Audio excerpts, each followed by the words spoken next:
En descendant du Massif central vers la Méditerranée, par l'autoroute A75, il y a une halte que je ne voulais pas manquer. M'arrêter à l'aire du viaduc de Millau pour admirer l'un des plus célèbres et des plus hauts ponts du monde. Le viaduc s'élance au-dessus de la vallée du Tarn avec une majesté qui m'a époustouflé.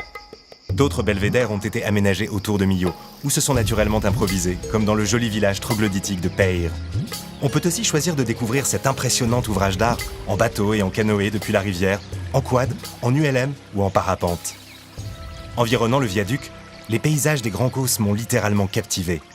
Désormais réunis dans un parc naturel régional, ils ont été inscrits, avec les Cévennes voisines, sur la liste du patrimoine mondial par l'UNESCO comme paysage culturel de l'agropastoralisme méditerranéen.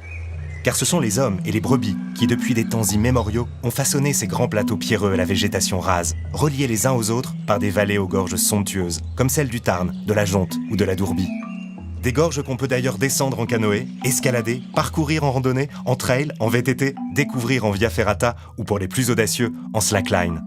Autour des fantaisies naturelles du relief calcaire, notamment les impressionnants rochers ruiniformes, les Causses possèdent un précieux patrimoine, témoin de cette culture agropastorale millénaire.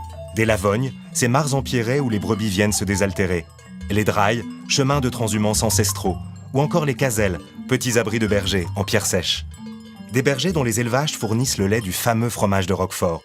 Célèbre village où l'effondrement du rocher du Combalou a créé des grottes naturelles, aménagées en caves d'affinage, parfois sur plus d'une dizaine de niveaux. Des caves où j'ai pu admirer des milliers de roqueforts s'affiner lentement dans l'ombre, où s'activent des petites mains, une véritable ville souterraine. Les fermes se découvrent aussi autour d'une visite ou d'un goûter convivial. Les brebis de race Lacaune ont aussi longtemps fourni la laine aux artisans textiles et surtout les peaux dont Millau a fait sa renommée.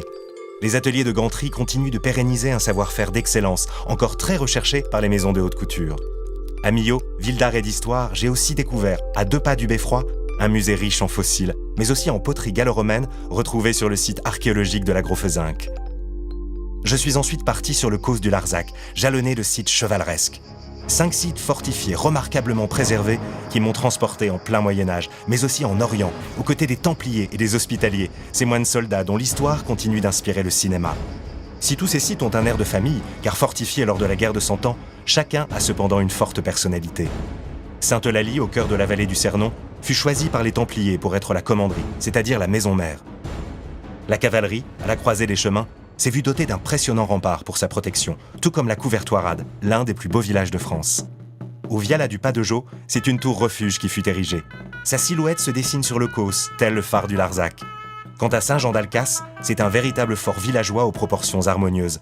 Un fort de femmes, fruit très défendu des abbesses cisterciennes qui l'ont fait construire. Pour terminer, j'ai rejoint plus au sud le petit village de Sylvanès et visité son ancienne abbaye, haut lieu de l'architecture cistercienne. Aujourd'hui restaurée et réhabilitée en centre culturel européen de rencontres, elle accueille de nombreuses activités musicales, artistiques et éducatives. Et chaque été, le festival Musique Sacrée, Musique du Monde, de rayonnement international. Je n'aurais jamais cru que le viaduc de Millau m'emmènerait si loin.